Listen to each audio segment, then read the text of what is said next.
Argentina সমর্থকরা পারে না যে 7 আপের বোতল হয় না আমাদেরকে খাওয়া দেবে, এরকম একটা পরিস্থিতি। নেইমারকে যারা আসলে নাটকবাজ বলে কিংবা নেইমার নাটক করে এমনটি যারা বলেন তারা আসলে বিদ্রুপ করার জন্য বলেন। ভাগ্য হয়তো ব্রাজিলের সহায় হয়নি, না হলে 2014 সালে বেশ একটা অপার সম্ভাবনা ছিল আসলে ব্রাজিলের। যারা আর্জেন্টিনা সমর্থক থাকেন তারা আমাদেরকে বিভিন্নভাবে হেয় করার চেষ্টা করেন।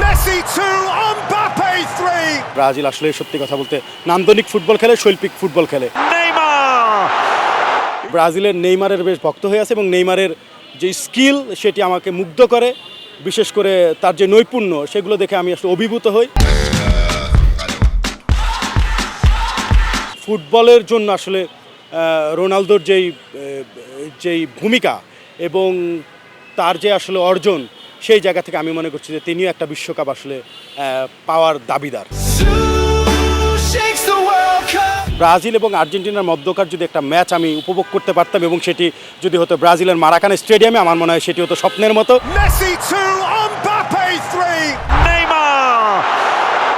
নেইমার আসলে কালজয়ী খেলোয়াড় হিসেবে থাকতে পারবেন ফুটবল বিশ্বে। আর্জেন্টিনার সমর্থকরা সময় আমাদেরকে পেনাপ বলে যে এটি আসলে আমাদেরকে ব্যথিত করে আসলে। স্বাগতম রাজনীতি নয়, আজ ফুটবলে, যেখানে ক্ষমতার করিডোর ছেড়ে আমরা ফিরবো বিশ্বকাপের রঙিন গ্যালারিতে। শুনবো দেশের বিশিষ্ট রাজনীতিবিদদের প্রিয় বিশ্বকাপ, প্রিয় খেলোয়াড় আর স্মরণীয় সব মুহূর্তের গল্প। পুরো আয়োজন জুড়ে সাথে রয়েছি আমি সাইফুল ইসলাম। দিনের পর দিন তারা কথা বলেন রাষ্ট্র, সরকার, নির্বাচন আর দেশের ভবিষ্যৎ নিয়ে। সংসদ, রাজনৈতিক মঞ্চে তাদের পরিচয় রাজনীতিবিদ হিসাবে, কিন্তু এর বাইরেও রয়েছে তাদের আরেকটি পরিচয়। তারা একজন ফুটবল প্রেমী, ফুটবল সমর্থক এবং আবেগী দর্শক। আজকে আমাদের সাথে আছেন বাংলাদেশ জাতীয় ছাত্র সমাজের আহ্বায়ক সাইফুল ইসলাম। স্বাগত আপনাকে। ব্রাজিল সমর্থক হওয়ার গল্পটা কিভাবে শুরু, কিভাবে আসলে ব্রাজিলকে সমর্থন করা, যদি একটু বলেন। ফুটবল বিশ্বকাপ 2010 সাল যখন শুরু হয় তখন থেকে আসলে আমি ব্রাজিলের ভক্ত হয়ে ওঠা। বিশেষ করে এটা আমার পরিবার থেকে আসা, আমার কাজিনদের মধ্যে বেশিরভাগই আসলে ব্রাজিলের সমর্থক ছিলেন। তো তখন যেটা হতো যে গ্রামে আসলে খুব একটা টেলিভিশন ছিল না, তো আমরা এমন হতো যে অন্য একজনের বাসায় গিয়ে বা একটা গ্রুপ অফ পিপল হয়ে সেখানে একসাথে খেলা দেখা। তো তখন আসলে 2010 সালের বিশ্বকাপে আসলে ব্রাজিলকে সমর্থনের মধ্য দিয়ে মূলত আমার ফুটবল প্রেমী হয়ে এটা, কিংবা ফুটবলের প্রতি যে ভালোবাসা কিংবা আবেগ সেটির আসলে শুরু হওয়া। আপনার জীবনে প্রথম মনে রাখার মতো বিশ্বকাপ কোনটি আসলে? 2014 সালের বিশ্বকাপটা আসলে আমার সবসময় মনে থাকবে, কারণ তখন মোটামুটি আমরা প্রাপ্তবয়স্ক এবং খেলাধুলা মোটামুটি ভালোভাবে বুঝি, এবং সে সময়ের যে দুঃস্থিতি আসলে ব্রাজিলের সাথে যে জার্মানির 7-1 গোলের ব্যবধানে যে পরাজিত হওয়া, তো সেই জন্য আসলে 2014 সালের বিশ্বকাপটা আমার জীবনে সবসময় মনে থাকবে। ছোটবেলায় শুধুমাত্র কাজিনদের দেখেই কি বিশ্বকাপের দিকে ঝোঁকা ব্রাজিলের প্রতি, নাকি ব্রাজিলের কোনো খেলোয়াড় আপনাকে মুগ্ধ করেছিলেন? না, ওই সময় একজন খেলোয়াড় ছিলেন কাকা, তো তখন তার খেলা বেশ ভালো লাগতো এবং তার যে দক্ষতা ছিল, ক্ষিপ্রতা ছিল, সেটি আমাকে মুগ্ধ করেছিল। তো তখন থেকে মূলত কাজিনদের প্ররোচনা কিংবা তারা সমর্থন করে, সেই দিক থেকে একটা ব্রাজিলের প্রতি অন্যরকম ভালো লাগা কাজ করে। তো এবং ব্রাজিলের খেলা দেখার পর আসলে আমার তখন মনে হয়েছে যে না, ব্রাজিল আসলে সত্যি কথা বলতে নান্দনিক ফুটবল খেলে, শৈল্পিক ফুটবল খেলে, তেমনটা অনুভূত হয়েছিল। এবং সেই অনুভূতির জায়গা থেকে পরবর্তীতে আসলে ব্রাজিলের একনিষ্ঠ সমর্থক হয়ে যাওয়া। আপনার কাজিনদের কথা বলছিলেন, আপনার কাজিনদের মধ্যে কে আসলে আপনাকে ব্রাজিল সমর্থন করতে প্রায় চেষ্টা করেছিলেন, বা কে আসলে কার কারণে ব্রাজিলকে সমর্থন করা? না, আমার কাজিন স্বাভাবিকভাবে যখন একসাথে খেলা দেখি এবং যেই দিন মানে ব্রাজিলের খেলা যেদিন হতো সেই দিন দেখা গেছে আমরা সবাই একত্রিত হতাম। তো ওই সময় এই যে সবাই মিলে একটা আনন্দ করা কিংবা এক জায়গায় চলে যাওয়া, খেলা দেখতে যাওয়া, এবং আপনার এই যে খেলা দেখে যে একটা মুগ্ধতা কিংবা ওই যে বিজয় মিছিল বের করা, তো স্বাভাবিকভাবে, এবং গ্রামে যেটা হয় যে আসলে সবাই সবার পরিচিত থাকে, তো সেখানে আসলে এই যে একটা খেলার আগে পরে স্লেজিংয়ের মতো বিষয় থাকে, তারপর নিজেদের মধ্যে খুনসুটি। যারা আর্জেন্টিনা সমর্থক থাকেন তারা আমাদেরকে বিভিন্নভাবে হেয় করার চেষ্টা করেন, আমরা আবার তাদেরকে যে কোনোভাবে যুক্তিতর্কের মাধ্যমে তাদেরকে আবার সেই জায়গা থেকে পরিত্রাণের চেষ্টা করি। তো এইটা একটা আসলে অন্যরকম অনুভূতি, ভালো লাগে, এবং বিশ্বকাপ আসলে এটি বেশি হয় বাংলাদেশের পার্সপেক্টিভে। ব্রাজিলের জার্সির জন্য কখনো কান্না করা হয়েছিল, বা ছোটোবেলায় আমরা হয় না নানা পোশাকের জন্য কান্না করি, এমন কোনো কান্না করা হয়েছিল না? বা সর্বপ্রথম কবে আসলে আপনি ব্রাজিলের জার্সি গায়ে তুলেছিলেন? 2022 সালে এসে প্রথম আসলে জার্সি গায়ে জড়াই ব্রাজিলের। তো 22-এর আগে বিশেষ করে 14 সালে দিকে আমরা খেলা দেখতাম, তো তখন যেটা হতো যে গভীর রাতে খেলা হতো। আমরা আপনার হচ্ছে ওই সেহেরি করে তারপরে রোজার সময় খেলাটা হয়েছিল মূলত। তো সেহেরি করে তখন খেলা দেখতে পেতাম। এমন হয়েছে যে ব্রাজিল জিতে যাওয়ার পর ওই ভোরাতেই আবার দেখা গেছে বিজয় মিছিল নিয়ে বের হওয়া। তো তখন দেখা গেছে ব্রাজিলের আমার নিজের জার্সি ছিল না, ব্রাজিলের একটা জার্সি ছিল, ওই জার্সি পরে আমি বের হয়ে যেতাম আর কি, এরকম ছিল। তারপরে 22 সালে এসে আবার নিজে জার্সি কিনে এবং এই 24 সালেও এই 22 সালে এসে নিজে প্রথম জার্সি কিনি। তারপর হচ্ছে এই যে 26 সালেও আমি ব্রাজিলের যেদিন খেলা সেদিন জার্সি কিনে টিএসসিতে এসে মূলত আমরা এই যে ব্রাজিল এবং ব্রাজিলের যে প্রথম খেলা ছিল খেলা আসলে আমরা উল্লাস করি, আনন্দ করি এবং উপভোগ করি আর কি। আসলে দিন শেষে যদি আমরা 1-1 সমতায় আসলে ড্র হয়েছিল ম্যাচটি, যার ফলে বিজয় মিছিল আমরা করতে পারিনি। আপনার চোখে আসলে ব্রাজিলের যে টিম সাজানো সবচেয়ে সুন্দর টিম কোনটি ছিল? আসলে আমি তো 2010 সালের পর থেকে ফুটবলের ভক্ত, তো আমার কাছে মনে হয়েছে যে 2010 থেকে শুরু করে 2026 পর্যন্ত যে কয়েকটি আসলে ব্রাজিলের যে দল হয়েছে, আমার কাছে মনে হয় 2014 সালে যে ফুটবল দলটি ছিল ব্রাজিলে সেটি শক্তিশালী ছিল এবং সে বছর হয়তো আসলে ভাগ্য হয়তো ব্রাজিলের সহায় হয়নি, না হলে 2014 সালে বেশ একটা অপার সম্ভাবনা ছিল আসলে ব্রাজিলের যে অধরা স্বপ্ন মিশন হেক্সা সেটি কমপ্লিট করার। ব্রাজিল বিশ্বকাপ না জিতলো, ব্রাজিল বরাবরই বিশ্বকাপে গোল করেছে। ব্রাজিলের কোন গোলটি আপনার কাছে চমৎকার লেগেছিল বা আপনার খুব ভালো লেগেছিল গোলটি দেখার পর? আমার দেখা অন্যতম সেরা গোল হচ্ছে 2022 সালের বিশ্বকাপে যে গোলটি করেছিল রিচার্ডলিসন, আসলে এই যে বাইসাইকেল কিকের মাধ্যমে যে গোলটা করেছিল সেটি আমার কাছে অনবদ্য, অসাধারণ এবং এক কথায় মনে হয়েছে একটি শৈল্পিক একটা গোল ছিল। ব্রাজিলের কোন খেলোয়াড় আপনাকে মুগ্ধ করেছিলেন, যার খেলা দেখে আপনি ব্রাজিলকে সমর্থন করেছিলেন? দেখুন, ব্রাজিল তো বরাবরই শৈল্পিক ফুটবল খেলে, নান্দনিক ফুটবল খেলে এবং ফুটবলের যেই আসল সৌন্দর্য, পায়ের জাদু, সেটি আসলে আমি ব্রাজিলের যেই খেলোয়াড়দের যেই মনোভাব এবং তাদের পায়ের জাদুর মূলত ওই শৈল্পিক কারুকার্য দেখেই মূলত আমার ব্রাজিলের ভক্ত হয়ে ওঠে। এবং আমরা এর আগে প্লেয়ের গল্প শুনেছিলাম এবং প্লেয়ের বেশ কয়েকটি ভিডিও ক্লিপ আমি দেখেছি, যদি আমাদের জীবদ্দশা আসলে প্লেয়ের খেলা দেখার সুযোগ হয়নি। তো এরপরে আমি যখন খেলা দেখা শুরু করি তখন কাকা বেশ ভালো খেলতেন, তারপরে আবার নেইমারের বেশ ভক্ত হয়ে উঠে আমার নেইমারের খেলা দেখার পর থেকে। তো এই মূলত এখন পর্যন্ত আমি ব্রাজিলের নেইমারের বেশ ভক্ত হয়ে আছি এবং নেইমারের যে স্কিল সেটি আমাকে মুগ্ধ করে, বিশেষ করে তার যে নৈপুণ্য সেগুলো দেখে আমি আসলে অভিভূত হই এবং আমি মনে করি শুধু আমি না, পুরো ফুটবল বিশ্বই আসলে নেইমারকে বেশ পছন্দ করেন। যদিও আসলে বারবার ইনজুরির কারণে তিনি পিছিয়ে যান, তো আমার মনে হয় যে যদি তিনি তার ফিটনেস ধরে রাখতে পারেন এবং প্রতিপক্ষ দল তাকে আসলে ইনজুরি করার ক্ষেত্রে যে ভূমিকাটা রাখেন সেটি যদি কমে আসে, আমার মনে হয় যে নেইমার আসলে কালজয়ী খেলোয়াড় হিসেবে থাকতে পারবেন ফুটবল বিশ্বে। যারা ফুটবল প্রেমী তারা সবাই চায় স্টেডিয়ামে বসে খেলা উপভোগ করতে। তো আপনি যদি স্টেডিয়ামে বসে খেলা দেখতে পারতেন তাহলে আসলে ব্রাজিলের কোন ম্যাচটি দেখতেন? ব্রাজিল এবং আর্জেন্টিনার মধ্যকার যদি একটা ম্যাচ আমি উপভোগ করতে পারতাম এবং সেটি যদি হতো ব্রাজিলের মারাকানা স্টেডিয়ামে, আমার মনে হয় সেটি হতো স্বপ্নের মতো এবং সেটি বাংলাদেশি ফ্যানদের জন্য, যেই দলই করুক না কেন, বাংলাদেশি ফ্যানদের জন্য সেটি একটি অন্যতম ম্যাচ হতো এবং ইতিহাসের স্মরণীয় একটা ম্যাচ হতো বলে আমরা মনে করি। ব্রাজিলের হারের প্রসঙ্গে যদি একটু বলি, আপনি 2014 ম্যাচটি দেখেছেন এবং সেই হারে কেমন কষ্ট পেয়েছিলেন যদি একটু বলেন আর কি। না, সেটি আমাদেরকে অনেক কাঁদিয়েছিল, বিশেষ করে কারণ হচ্ছে আমরা আসলে বিস্মিত হয়েছি আসলে ওই ম্যাচটি দেখে, যে এটি তো আসলে কল্পনা করার মতো না। মানে কয়েক মিনিটের ব্যবধানে যে আসলে দুঃস্মৃতি, আমরা মানে টিভির পর্দায় মনে হচ্ছিল যে আমরা আসলে হয়তো হাইলাইটস দেখছি, এমন একটা অবস্থা। তো সেই দুঃস্মৃতি কিংবা দুঃস্বপ্ন আমরা কখনোই বলবো না, আমরা যারা ব্রাজিলিয়ান সমর্থক রয়েছি। তো আমরা চাই যে সেটি কাটিয়ে উঠতে এবং সেটি কাটিয়ে উঠে আমরা এই 2026 সালের বিশ্বকাপে আমরা আসলে সেই জায়গা থেকে পরিত্রাণ নিয়ে এবং সেই ভুল থেকে শিক্ষা নিয়ে সেই ভুলের যেন পুনরাবৃত্তি না হয়, ব্রাজিল যেন তাদের শৈল্পিক এবং নান্দনিক ফুটবল খেলার মাধ্যমে 2026 সালে তাদের যে অধরা স্বপ্ন মিশন হেক্সা বাস্তবায়ন করতে পারে, তেমনটাই আসলে আমরা প্রত্যাশা করি। বাংলাদেশের প্রেক্ষাপটে আমরা দেখি আর্জেন্টিনার সমর্থকরা ব্রাজিল যদি কোনো কারণে হেরে যায় অনেক বেশি উল্লাসিত হয় এবং তারা ওই জায়গা থেকে তাদের সহপাঠী বা বন্ধুবান্ধব যারা আসলে ব্রাজিলের সমর্থক তাদেরকে নানা ধরনের কথাবার্তা শোনায়। আপনার কেমন হয়েছিল ওই 7 গোলের পরে? আসলে ফোন বন্ধ করতে হয়েছিল বা বন্ধুবান্ধবদের সঙ্গে যোগাযোগ বন্ধ করতে হয়েছিল? না, আসলে কারোর সাথে যোগাযোগ বন্ধ করতে হয় না কিংবা ফোন বন্ধ করতে হয় না, কিন্তু আসলে তারপর থেকে যে 2026 সাল পর্যন্ত আমরা কিন্তু সেই গ্লানি এখনও টানছি।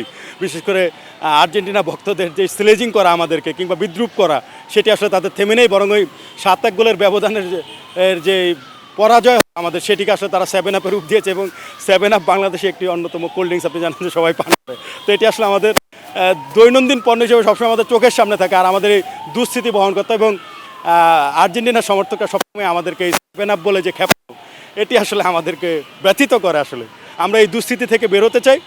আমরা বরং এটি, যদিও তারপরে আমরা একাধিকবার আরও ওই 7 গোলের জায়গায় 14 গোল আমরা হয়তো অন্য প্রতিপক্ষকে দিয়েছি, কিন্তু আসলে আমরা ওই যে প্রতিপক্ষের সেই 7 গোলের সেই লজ্জা কিংবা আমাদেরকে বিদ্রুপ করার সেই ঘটনা থেকে আমরা এখনও বেরোতে পারি না। আমরা এটি থেকে বেরোতে চাই, আমরা পরিত্রাণ চাই, আমরা চাই যে এই দুস্থিতি থেকে বেরোয়। বরং 2026 সালে আমরা বিশ্বকাপ জয়ের মাধ্যমে আমরা সমুচীন জবাবটা আসলে আমাদেরকে নিয়ে যারা স্লেজিং করেন কিংবা বিদ্রুপ করেন তাদেরকে আমরা সেই জবাবটি দিতে চাই।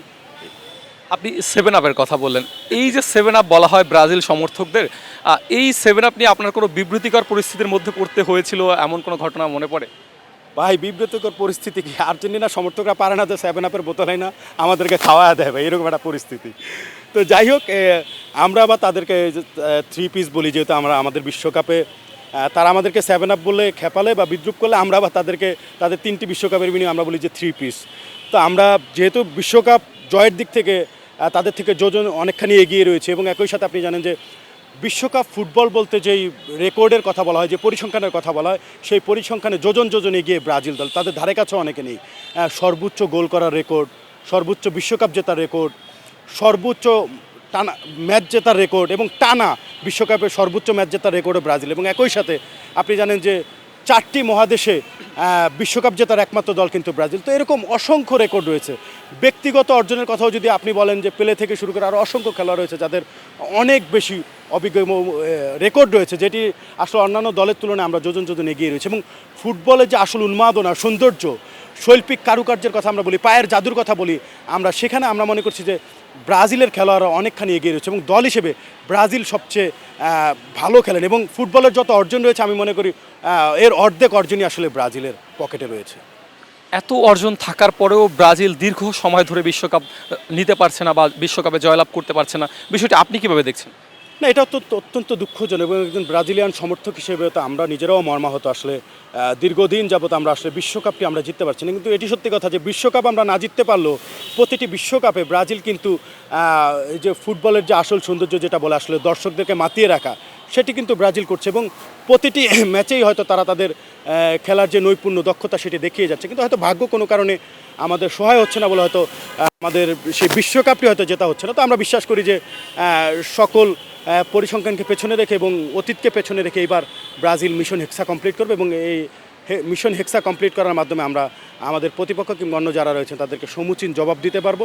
এবং একই সাথে আমরা মনে করছি যারা আমাদেরকে আসলে বিভিন্নভাবে স্লেজিং করে, তো আমরা তাদেরকে বলতে চাই আসলে ফুটবল তো পায়ের খেলা, পায়ের জাদু, তো সেটি আসলে ব্রাজিল সবসময় দেখায়। অন্যদিকে আমাদের যারা প্রতিপক্ষ রয়েছেন আর্জেন্টিনা সমর্থক, তারা আসলে বেশ আমরা দেখি যে তারা হাতের জাদু দেখিয়ে ফুটবলকে কীভাবে বিতর্কিত করা যায় তেমনটিও কিন্তু আমরা লক্ষ্য করেছি। তো আমরা আসলে তেমন কোনো এই যে ফুটবলের ভাবমূর্তি নষ্ট হোক, আমরা আর্জেন্টিনা সমর্থকদেরকে বলতে চাই কিংবা খেলোয়াড়দেরকে বলতে চাই যে তেমন ইতিহাসের সাক্ষী যেন আমাদেরকে আর না করেন, কিংবা ওই যে তাদের যে কালো অধ্যায়, সেই কালো অধ্যায়ের পুনরাবৃত্তি তারা যেন না করেন। আমরা আসলে যে ফুটবলের আসল সৌন্দর্য সেটি আমরা সবসময় দেখিয়েছি, দেখাতে চাই এবং ভবিষ্যতেও দেখিয়ে যেতে চাই। আমরা একটু শেষ দিকে জানতে চাই, নেইমারের প্রজন্ম কি ব্রাজিলের প্রতি সুবিচার করতে পেরেছে বা পারবে? এটা তো আসলে অত্যন্ত দুঃখজনক যে নেইমারের মতো এরকম একজন দক্ষ খেলোয়াড়, অভিজ্ঞ খেলোয়াড় এবং একজন ভালো খেলোয়াড়, তো আসলে অনেক বড় বড় প্লেয়াররাই আসলে অনেকেই আসলে বিশ্বকাপ তাদের ঘরে নিয়েছেন কিংবা হাতে নিয়েছেন। সেই জায়গা থেকে আমি মনে করছি যে নেইমার এর পরের বিশ্বকাপ আসলে খেলতে পারবেন কিনা সেটি নিয়েও সংশয় রয়েছে। তো এটি হয়তো বা তার শেষ বিশ্বকাপ হতে পারে। তো আমি বিশ্বাস করি যে এই শেষ বিশ্বকাপে তিনি বিশ্বকাপটা জিতেই আসলে ঘরে ফিরবেন। এবং একই সাথে আমার ব্রাজিলের বাইরে আরেকজন খেলোয়াড়ের জন্য খুব আক্ষেপ হয় যে তিনি এত ভালো খেলার পরেও তার আসলে দিন শেষে বিশ্বকাপটি কিন্তু তার অধরা রয়েছে, কিন্তু দলগতভাবে হয়তো তার দল তেমন ভালো খেলছে না। বিশেষ করে আমি রোনালদোর কথা বলছি, তার পর্তুগাল দল হিসেবে হয়তো ভালো খেলে না, কিন্তু ফুটবলের জন্য আসলে রোনালদোর যেই ভূমিকা এবং তার যে আসলে অর্জন, সেই জায়গা থেকে আমি মনে করছি যে তিনিও একটা বিশ্বকাপ আসলে পাওয়ার দাবিদার। ব্রাজিলের ক্ষেত্রে বারবারই বলা হয় নেইমারের ক্ষেত্রে নেইমার ফাউলের নাটক করে, এবং এবছর নতুন একটি নিয়ম করা হয়েছে, আপনি দেখেছেন। এটি আসলে ব্রাজিলের জন্যই করা হয়েছে কিনা? আর্জেন্টিনা সমর্থক তারা কিন্তু নানা সময় আপনাদেরকে বলে যে আসলে এটি ব্রাজিলের জন্যই করা হয়েছে, আপনি কি বলতে চান আসলে? না, আসলে নেইমার নাটক করার কথাটি ভুল। তিনি আসলে প্রতিপক্ষ যেটা হয় যে ব্রাজিলের প্রতিপক্ষ যারাই থাকেন, যেহেতু ব্রাজিলের এই বর্তমান টিমে সবচেয়ে শ্রেষ্ঠ খেলোয়াড় ধরা হয় হচ্ছে নেইমারকে, এবং তিনি সবচেয়ে গ্রহণযোগ্য খেলোয়াড়, এবং প্রতিপক্ষকে ঘায়েল করার জন্য তিনি অন্যতম ম্যান্ডেট রেখে থাকেন মাঠে। তো যার জন্য প্রতিপক্ষের চেষ্টা থাকে যে কিভাবে নেইমারকে ঠেকানো যায়। তখন নেইমারকে তার প্রতিপক্ষ ঠেকাতে গিয়ে দেখা গেছে যে অন্য 2-3 জন খেলোয়াড়ের পিছনে হয়তো কোনো প্লেয়ারই থাকে না প্রতিপক্ষের, কিন্তু নেইমারকে আসলে ঘিরে থাকে 4-5 জন। তো নেইমার তখন যে কোনো আসলে বল নিয়ে এগিয়ে যাওয়ার ক্ষেত্রে তখন তাকে বাধাগ্রস্ত করতে গিয়ে মাঝে মাঝে আসলে এই অপচেষ্টাটি করে প্রতিপক্ষের খেলোয়াড়রা। সে অপচেষ্টা করতে গিয়ে তখন দেখা গেছে যে সে হয়তো লুটিয়ে পড়ে, কিংবা সে হয়তো গুরুতর আহত হন, যেটি আমরা 2018-তেও দেখি, 22-এ দেখেছি, এর আগেও দেখেছি, 14-তেও আমরা দেখেছি। তো আসলে অতীত স্মৃতিগুলো আমরা দেখি। তো এই জায়গা থেকে আসলে নেইমারকে যারা আসলে নাটকবাজ বলে কিংবা নেইমার নাটক করে এমনটি যারা বলেন, তারা আসলে বিদ্রূপ করার জন্য বলেন কিংবা প্রতিপক্ষকে আসলে ঘায়েল করার জন্য হয়তো একটা খোঁড়া যুক্তি দেখেন, কিন্তু আমার কাছে এটি আসলে একেবারেই যুক্তিযুক্ত মনে হয় না। নেইমার কখনোই অভিনয় করেন না। মানুষ যখন ব্যথা পায় তখন তার ব্যথাটা আসলে সেই বুঝে, অন্যরা হয়তো আসলে এটা নিয়ে মজা নেই এইটুকুই আসলে। আর্জেন্টিনা সমর্থকদের উদ্দেশ্যে কী বলতে চান? যারা আর্জেন্টিনা সমর্থন করেন তারা আসলে খেলা কতটুকু বসেন এটি নিয়ে, কতটুকু বুঝেন এটি নিয়ে আমার সংশয় রয়েছে। এবং আসলে যেই দলের অতীত ইতিহাস রয়েছে আসলে হাত দিয়ে গোল করার, আমরা দেখি যে এই যে